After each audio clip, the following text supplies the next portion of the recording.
황희. 여러분, 이 이름 들으면 뭐가 먼저 떠오르십니까? 청렴, 강직, 명재상. 초등학교 도덕교과서에 나오는 그 양반이죠. 두 하인이 싸울 때 둘 다 맞다고 해줬다는 그 인자한 어른. 그런데 오늘 저는 여러분께 전혀 다른 황희를 보여드리려 합니다. 조선왕조실록을 직접 펼치면 이런 기록들이 나옵니다. 사원부에서 황희를 탄핵하였다. 그 다음 줄, 세종이 허락하지 아니하였다. 기가. 또 탄핵 상소. 또 기가. 그 내용은 뭐냐? 하위의 폭행치사 사건 무마, 아들들의 절도와 작물 의혹, 뇌물과 청탁 논란. 그리고 더 소름 돋는 건 세종대왕이 이 모든 걸 알고 있었다는 겁니다. 알면서도 황희를 곁에 뒀습니다. 오늘 여러분이 교과서에서 절대 배우지 못한 두 이야기를 시작합니다. 황희의 진짜 얼굴, 그리고 그것을 덮은 성군 세종의 냉철한 계산. 1363년 고려 공민왕 12년 황희는 이해의 개경, 지금의 개성에서 태어납니다. 본관은 장수 황씨입니다. 아버지 황군선은 고려의 관료였습니다. 황희가 태어난 시대가 어떤 시대였냐면 여러분이 지금 살고 있는 세상에서 가장 불안한 순간을 떠올려 보십시오. 거기에 3배를 얹어야 합니다. 고려는 100년 가까이 몽골의 지배를 받은 뒤 겨우 독립을 되찾았습니다. 그런데 이번엔 북쪽에서 홍건적이 쳐들어오고 남쪽 바다에서는 왜구가 해안마을을 때려 부수고 있었습니다. 내부적으로는 권문세족이라는 기득권 세력이 땅을 독점하고 백성을 착취하며 나라를 갉아먹고 있었습니다. 공민왕이 이 판을 뒤집으려 개혁을 추진하지만 결국 자신이 총애하는 신하들에게 암살당합니다. 1374년 황희 나이 12살 때의 일입니다. 황희는 이 혼돈 속에서 성장합니다. 1383년 황희 나이 21세. 그는 성균관시에 합격합니다. 지금으로 치면 고시 합격입니다. 고려 조정에서 관직 생활을 시작합니다. 그런데 여러분, 황희가 관직을 시작한 지 불과 9년 뒤에 어떤 일이 벌어집니까? 1392년 이성계의 조선건국. 여러분이 황희였다면 어떻게 하시겠습니까? 당신이 충성을 맹세한 나라가 하루아침에 무너집니다. 새로운 왕조가 들어서고 새 왕조는 당신에게 손을 내밀며 말합니다. 능력 있는 사람은 우리와 함께 일할 수 있습니다. 과거 왕조 신하라도 괜찮습니다.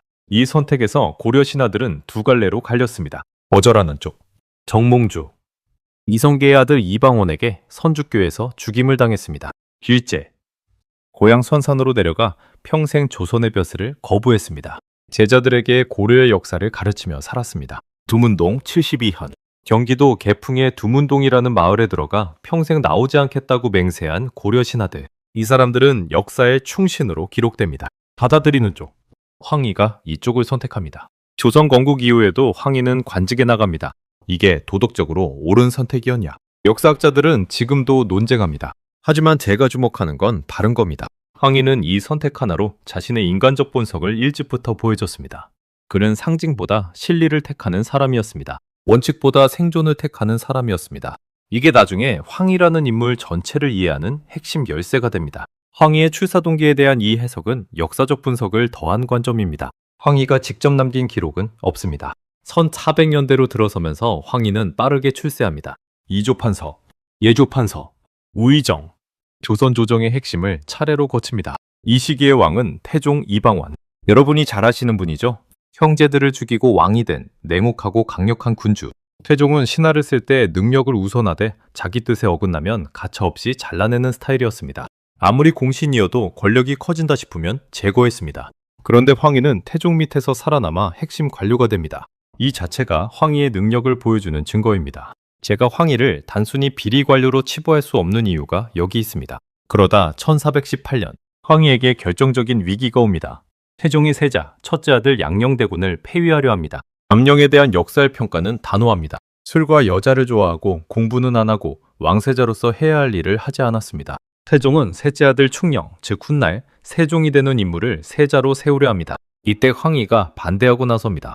전하, 세자에게 아무리 잘못이 있더라도 세자를 폐위하는 것은 나라의 근본을 흔드는 일이옵니다. 태종의 경로. 황희는 유배됩니다. 영상도 남해로 알려져 있지만 기록상 유배지는 교화와 남원으로도 확인됩니다. 핵심은 하나입니다. 황희는 태종의 세자 교체에 반대하다가 정치적으로 밀려났습니다. 그런데 여기서 흥미로운 질문 하나. 황희는 왜 양령을 지키려 했을까요? 순수한 원칙론, 세자 폐위 자체가 잘못이라는 신념에서였을까요? 아니면 다른 이유가 있었을까요? 역사학자들 사이에서도 해석이 갈립니다. 한 가지 흥미로운 시각은 이겁니다. 황희가 양령을 지키려 했다는 건 황희가 충령, 즉 세종의 편이 아니었다는 뜻입니다. 그런데 세종은 나중에 이 황희를 불러들입니다. 자신의 편이 아니었던 사람을 왜 그랬을까요? 1418년 8월 세종이 즉위합니다. 나이 22. 왕매가 왕이 된 이 상황이 어땠는지 상상해 보십시오. 아버지 태종이 상왕으로 여전히 권력을 쥐고 있습니다. 조정의 요직에는 태종의 사람들이 깔려 있습니다. 세종 자신만의 사람을 만들어야 하는데 어디서 시작해야 할까요? 세종은 즉위한 뒤 여러 가지 일을 합니다. 그중 하나가 황희를 다시 불러들이는 것이었습니다. 황희를 왜 불렀을까요? 표면적인 이유는 분명합니다. 황희는 이조판서, 예조판서, 우의정을 지낸 최고급 행정 전문가입니다. 조선 조정의 실무를 속속들이 꿰뚫고 있는 베테랑이에요. 22살의 세종은 천재였지만 경험이 없었습니다. 황희는 경험이 풍부하되 야망을 드러내지 않는 스타일이었습니다. 하지만 저는 여기서 한 가지 더 봅니다. 황희는 태종의 결정에 끝까지 반대한 사람이었습니다. 세종 주변에 가득한 태종의 사람들 사이에서 황희는 그 라인에서 벗어난 인물이었습니다. 세종 입장에서 황희는 끌어들일 수 있는, 자기 사람으로 만들 수 있는 존재였습니다. 능력도 있고 자기 편으로 만들 수 있고 세종은 황희를 선택했습니다. 이 해석은 역사적 상상을 더한 분석입니다. 세종의 황희 소환 의도에 대한 직접 기록은 없습니다. 황희는 돌아와 차근차근 관직을 높여갑니다. 그리고 세종 13년 1431년 황희는 영의정 부사, 흔히 말하는 영의정의 자리에 오릅니다. 영의정, 백관의 수장, 지금으로 치면 국무총리입니다. 황희는 이 자리에 1449년까지 18년을 있었습니다. 조선 역사에서 손꼽히는 장기 재임이었습니다. 이 18년 동안 이 두 사람이 함께 만든 것들을 생각해 보십시오. 1443년 훈민정음 창제. 세종이 새 문자를 만드는 동안 조정 안에서는 강한 반대가 있었습니다. 지편전 부제 앞 최만희를 필두로 한 사대부들이 상소를 올립니다. 전하, 우리에게는 중국의 문자가 있는데 어찌하여 새 문자를 만드십니까? 세종은 이 반대를 뚫어야 했습니다. 황희는 조정을 유지하고 반대 세력의 기세를 조율하는 역할을 했습니다. 북방 개척. 김종서 장군이 북쪽으로 올라가 영토를 개척할 때 그 군사작전에 행정적으로 뒷받침해야 했습니다. 병사를 먹이고 무기를 대고 보급선을 유지하는 일. 이게 황희의 몫이었습니다. 츠고기, 가경루, 망보일구, 세종의 과학 프로젝트들. 이 모든 것이 가능하려면 예산이 필요하고 인력이 필요하고 다른 부처의 협력이 필요합니다. 영의정 황희가 이 행정적 조율을 총괄했습니다. 세종실록에는 세종과 황희가 직접 토론하는 장면이 수없이 나옵니다. 세금 제도를 놓고 황희가 반론을 제기하면 세종이 재반론을 합니다. 황희가 다시 대안을 제시하면 세종이 수정해서 받아들입니다. 이게 진짜 군주와 신하의 관계구나 싶은 장면들입니다. 황희가 고령을 이유로 사직 의사를 밝힐 때마다 세종은 붙잡았습니다. 궁중에서 직접 음식을 내리고 의원을 보내고 경이 없으면 안 된다고 했습니다. 왕이 신하에게 이렇게 하는 경우는 흔하지 않습니다. 세종에게 황희는 단순히 일 잘하는 신하 이상이었습니다. 그런데 조선왕조실록은 황희의 이 모든 업적 옆에 다른 기록들도 함께 담고 있습니다. 사헌부와 사간원의 탄핵 상속, 황희와 그 가족이 비리에 연루됐다는 고발들, 그리고 세종이 그것을 처리하는 방식. 탄핵 내용은 단순한 행정실수만이 아니었습니다. 하위의 폭행치사 사건 무마, 아들들의 절도와 작물 의혹, 뇌물과 천탕 논란. 2부에서는 이 기록들을 하나씩 펼쳐보겠습니다. 그리고 세종이 그것들을 어떻게 처리했는지를, 성군의 시대에 이런 일들이 어떻게 가능했는지를. 2부를 시작하기 전에 한 가지 설명이 필요합니다. 조선의 사헌부, 지금으로 치면 감사원, 검찰, 공직감찰 조직을 합쳐놓은 기관에 가깝습니다. 관료들의 비리를 감찰하고 잘못이 확인되면 임금 앞에 탄핵 상소를 올리는 것이 이 기관의 역할이었습니다. 중요한 것은 사헌부와 사간원은 왕 앞에서도 할 말을 하는 기관이었다는 겁니다. 왕이 탄핵 상소를 기각해도 다시 올릴 수 있었습니다. 2번 기각해도 3번 올릴 수 있었습니다. 이것이 조선 권력 구조의 견제 장치였습니다. 그런데 황희에 대한 탄핵과 논란은 한 번으로 끝나지 않았습니다. 이게 얼마나 불편한 기록인지 지금부터 설명해 드리겠습니다. 황희에게 사위가 있었습니다. 서달이라는 인물입니다. 1427년 세종 9년 서달은 어머니를 모시고 대흥년으로 돌아가는 길에 신창현을 지나게 됩니다. 그런데 그 고을의 아전이 예를 갖추지 않고 달아났다고 여깁니다. 서달은 화가 납니다. 그리고 종들을 시켜 사람을 잡아오게 합니다. 그 과정에서 신창의 아전표은평이 이를 보고 말합니다. 관원도 없는 곳에서 어찌 아전을 이렇게 묶고 때리느냐. 그 말이 문제가 됩니다. 서달의 종들은 표은평을 붙잡아 때립니다. 그리고 서달 앞에 데려옵니다. 서달은 그를 제대로 살피지도 않고 수행원에게 다시 때리게 합니다. 무릎과 다리를 50여 번이나 맞은 표은평은 다음날 죽습니다. 이건 단순 폭행이 아닙니다. 아전이 죽은 사건입니다. 그런데 진짜 문제는 그 다음입니다. 사건을 조사하는 과정에서 서달의 책임이 드러납니다. 하지만 황희는 이 사건을 처리하기 위해 맹사성에게 부탁합니다. 신창이 맹사성의 고향이었기 때문입니다. 피해자 쪽과 사쪽으로 화해하게 하려는 움직임이 벌어집니다. 피해자의 형을 설득하고 현감에게 서신을 보내고 사건 기록을 뒤집는 과정이 이어집니다. 결국 처음에는 서달의 책임이 흐려지고 죄가 종들에게 돌아가는 방향으로 사건이 처리됩니다. 그런데 세종이 조서를 직접 보고 이상하다고 느낍니다. 그리고 의군부에 다시 조사하게 합니다. 결과는 뒤집힙니다. 서달은 교형에 해당하는 죄였지만 세종은 그가 외아들이라는 이유로 사형을 감하고 유배용을 속으로 바치게 합니다. 황희와 맹사성은 파직됩니다. 여러분, 여기서 중요한 건 단순히 사위가 사람을 죽게 했다는 사실만이 아닙니다. 조선 최고의 재상들이 사건을 무마하려고 움직였다는 겁니다. 그리고 왕이 직접 기록을 보고 의심하지 않았다면 사건은 그대로 덮였을 가능성이 큽니다. 지금 이 장면은 현대식으로 바꿔보겠습니다. 현직 국무총리의 사위가 지방 공무원을 폭행해 숨지게 했습니다. 그런데 총리가 다른 고위인사에게 부탁해 피해자 쪽과 사적으로 합의하게 만들고 조사 기록이 바뀌며 책임이 아랫사람에게 돌아가게 됩니다. 대통령이 직접 수사 기록을 보고 이상하다고 느껴 재조사를 지시합니다. 그제야 사건이 드러납니다. 이게 서달 사건입니다. 그리고 이 사건 때문에 황희는 파직됩니다. 하지만 끝이 아닙니다. 세종은 다음 달 황희와 맹사성을 다시 등용합니다. 자리를 잠깐 비운 것이 사실상 면죄부처럼 보이는 지점입니다. 원본에서 확인 필요로 남겨둔 황치신의 노비 사례는 실록 기준으로 그대로 확정하기 어렵습니다.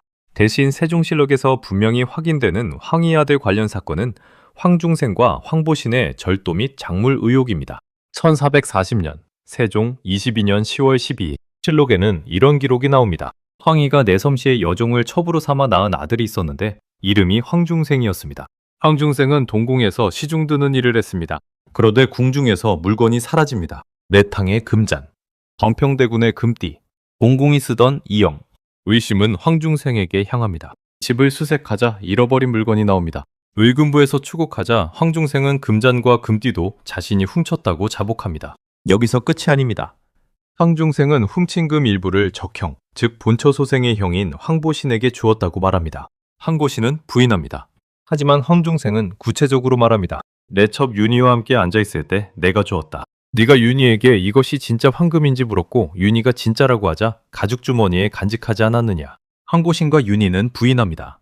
그런데 조사 과정에서 황보신 역시 의군부 지사로 있을 때 말 한 필과 비단 두 필을 훔쳐 윤희에게 주었다는 의혹이 나옵니다. 또 몰수된 금동곳을 사사로이 사용한 사실도 드러납니다. 실록은 이렇게 적습니다. 그 나머지 작물도 매우 많았다. 이 장면이 보여주는 건 뭘까요? 황희 개인만의 문제가 아니라 황희 집안 전체에 권력과 재물의 냄새가 짙게 배어 있었다는 점입니다. 아버지는 세종의 최측근, 영의정, 아들들은 궁중과 의군부 같은 권력기관 근처에서 재물 문제에 얽힙니다.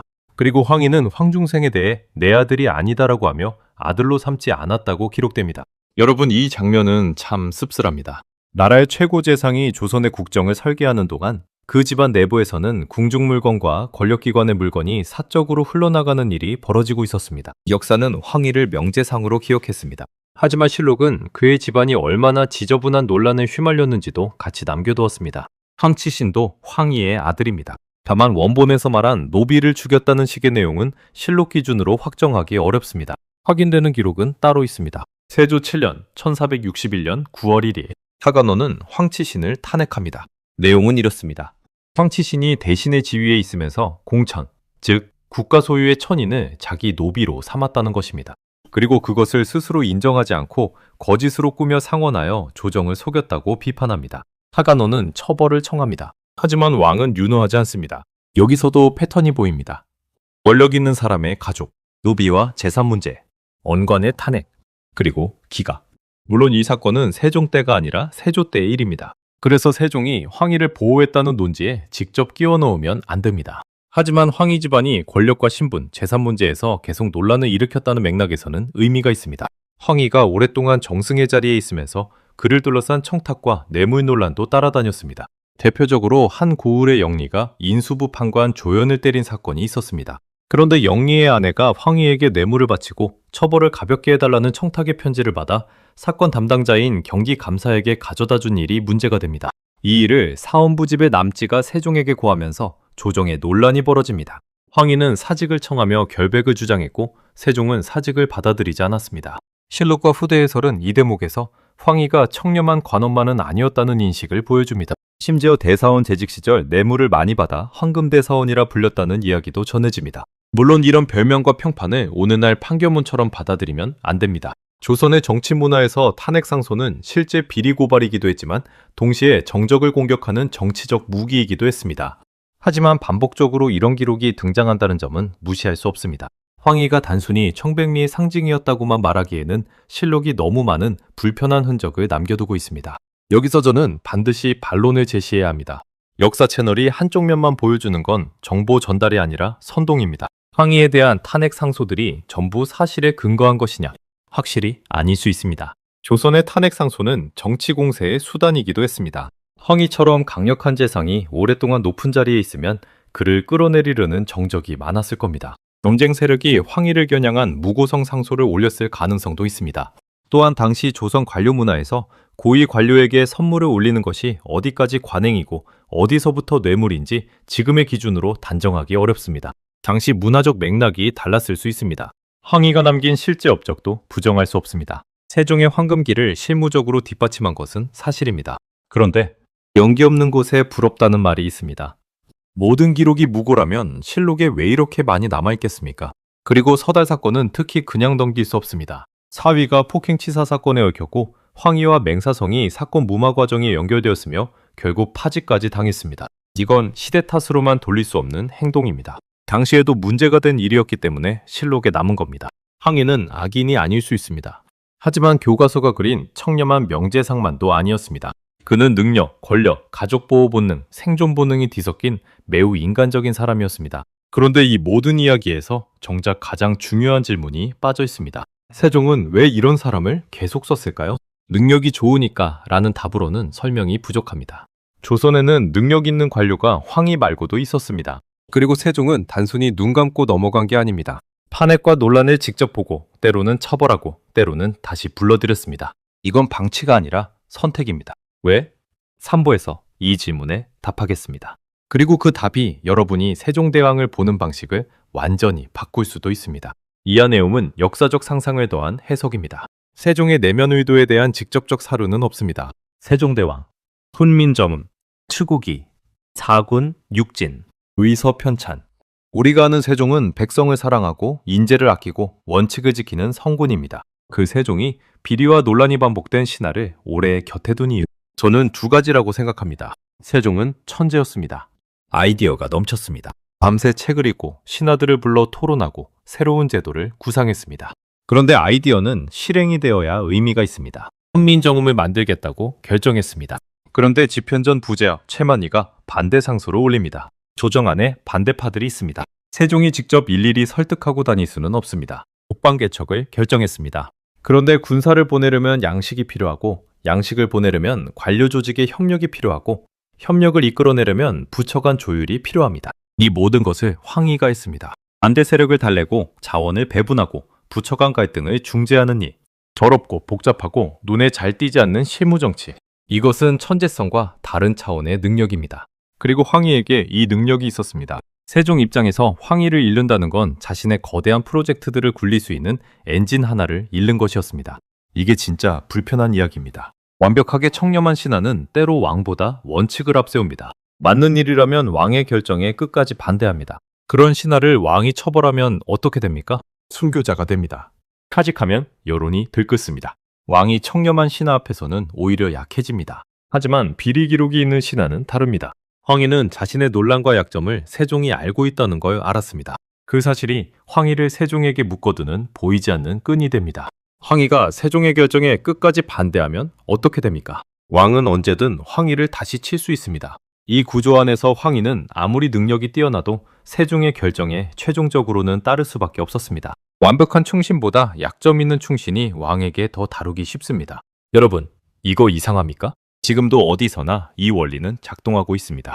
회사에서든 정치판에서든 어떤 조직에서든 윗사람이 약점을 쥐고 있는 부하는 충성합니다. 약점을 모르는 부하는 언제든 등을 돌릴 수 있습니다. 세종은 성군이었습니다. 하지만 동시에 냉철한 현실 정치가였습니다.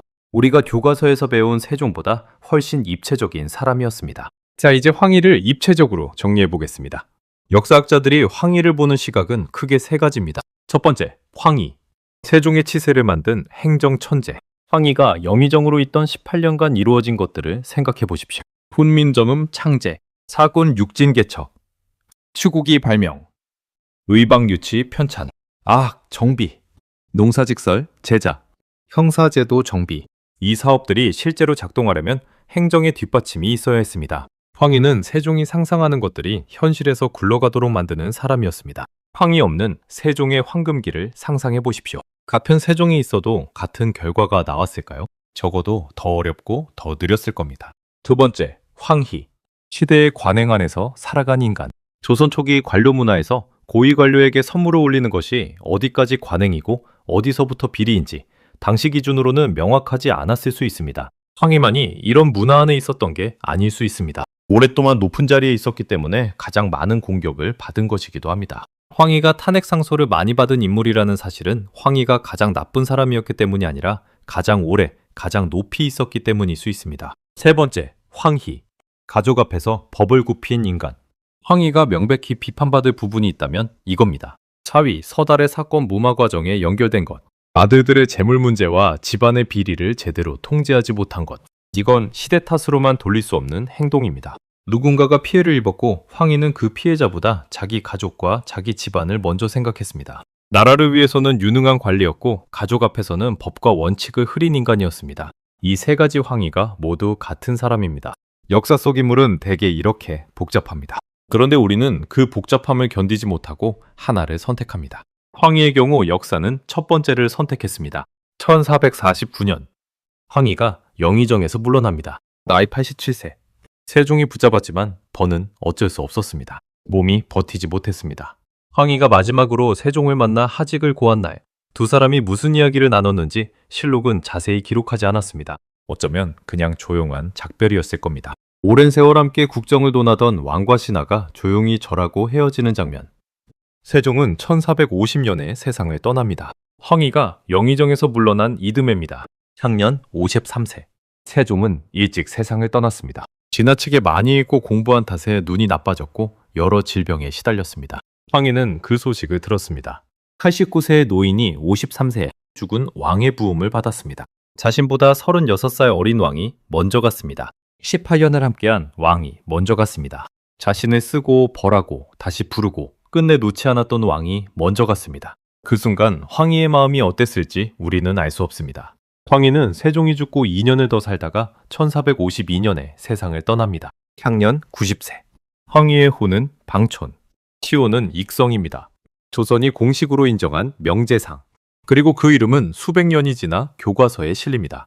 청렴하고 강직한 명제상 황희. 실록에 기록된 다른 황희는 교과서에 들어오지 못했습니다. 황희에 대한 두 가지 기록이 동시에 존재합니다. 세종의 총애를 받은 명제상이라는 기록, 실록에 비리와 가족 논란이 남은 인물이라는 기록.